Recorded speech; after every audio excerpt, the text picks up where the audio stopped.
গতিকে মুস্তাফা কামালক এৰেষ্ট কৰাৰ কাৰণে আপোনালোকে সিদ্ধান্ত গ্ৰহণ কৰক যে আমি একেবাৰে অনিৰ্দিষ্টকালীন ধৰ্মঘট কৰিম, আমি ধৰ্ণাত বহিম, আমি অৱস্থান ধৰ্মঘট কৰিম। আমি ইয়াত দৰং জিলাত নহয়, প্ৰয়োজন হ'লে আমি দিছপুৰত গৈ কৰিম। আপোনালোকে গাড়ীকে গাড়ী মানুহ যাব লাগিব, আপোনালোকে ত্যাগ স্বীকাৰ কৰিব লাগিব। আপোনালোকে সিদ্ধান্ত গ্ৰহণ কৰক আৰু তাৰিখ নিৰ্ধাৰণ কৰক। সিদিনাখন মই অসম সংখ্যালঘু সংগ্ৰাম পৰিষদত সভাপতি হিচাপে আপোনালোকক মই প্ৰতিশ্ৰুতি দিছোঁ, উপস্থিত থাকিম। আমাৰ কৰ্মীসকলো তাত উপস্থিত থাকিব, এই কথাটো স্পষ্ট, ইয়াত কোনো দিনত নাই।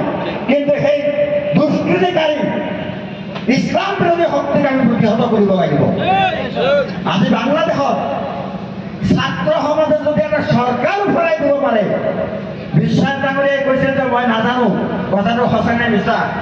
এতিয়া দেখা পালো আমাৰ অসমৰ নিউজ চেনেলবিলাকতো বাজি আছে যে হাছিনা পদত্যাগ কৰি ইতিমধ্যে দেশ কৰি পলায়ন কৰিছে।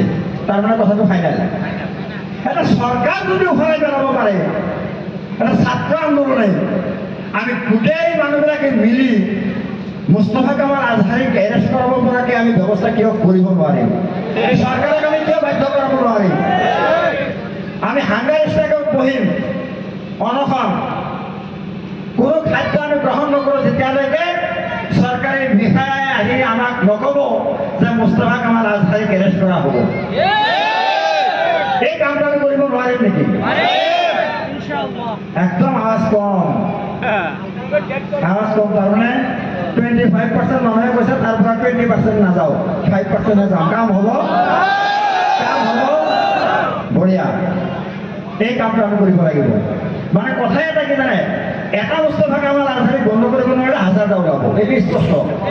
আৰু চাওক কি নিৰ্লজ্জ মানুহ আমাৰ আক্তাৰ ভাই পাটেল প্ৰকাৰে কৈছে, সি ইমান নিৰ্লজ্জ, ইমান অপদাৰ্থ, তাক কি ভাষাৰে গালি দিম, কি শব্দৰে গালি দিম, সেই শব্দই ডিকশ্যনেৰীত নাই।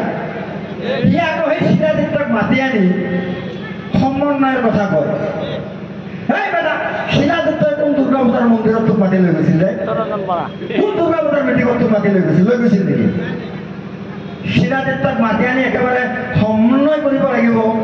সেইখন সময়ত মোক মাতিছে, ইমান নিৰাজী।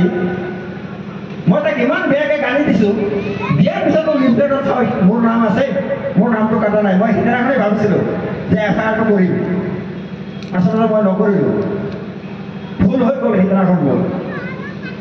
মোৰ উইদাউট কনচাৰ্ণত সি লিফলেটত মোৰ নামটো দিলে মই সেইখন সময়ত উপস্থিত থাকিম বুলি। তাৰপিছত আচলতে মই বহি থাকিব নালাগিছিল, মই তাৰ বিৰুদ্ধে এটা এফআইআৰ দি থ'ব লাগিছিল।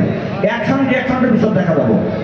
আইনীভাৱে সময় আগত আহিব, সময় পৰিৱৰ্তনশীল, দিন হ'লে ৰাতি হ'ব, ৰাতি হ'লে দিন হ'ব। আজি তাৰ বেগত কোনোবা শক্তি আছে, কাইলৈ আমাৰ বেগত কোনোবা শক্তি খেলা হ'ব। সিদিনাখন মুস্তাফা কামাল আজহাৰীৰ বিৰুদ্ধে দিয়া এটা এটাকে এজাহাৰ কিন্তু সিদিনাখন ফাইল, এই কথাবিলাক আমি মনত ৰাখিব লাগিব। গতিকে আপোনালোকে হতাশ হ'ব নালাগে যে মুস্তাফাৰ বিৰুদ্ধে এফআইআৰ দিয়া হ'ল, কোনো একশ্যন নহ'ল। বাবা, সময় আছে, সময় আছে, ধৈৰ্য ধৰক। সময় কাৰো ভাবিবৰ কাৰণে ৰৈ নাথাকে, কাৰো পকেটৰ বস্তু নহয় সময়। ফেৰাউন, নমৰুদ ইত্যাদি ইত্যাদি কিমান কিছু দেখা পালোঁ, সব লাহে লাহে লাহে লাহে মহিমূৰ হৈ গৈছে। আমাৰ আৰু এজন ওলাইছে নহয় অসমত, ইছলাম পৰা একেদিনাই ধ্বংস কৰি দিব। এই বেটা, তোৰ জেগা ক'ত সেইটোতো চিন্তা কৰি লোৱা আগতে। হা, ইছলাম ধ্বংস কৰে, ইমান সহজ কথা। কোনোদিনেই পাৰা নাই আৰু কিয়ামতলৈকে নোৱাৰে। এজন মুছলমান জীয়াই থকালৈকে ইছলাম থাকিব, এই কথাটো তেওঁলোকে ভালকৈ জনা দৰকাৰ। গতিকে মই বিশেষ কথা নকওঁ।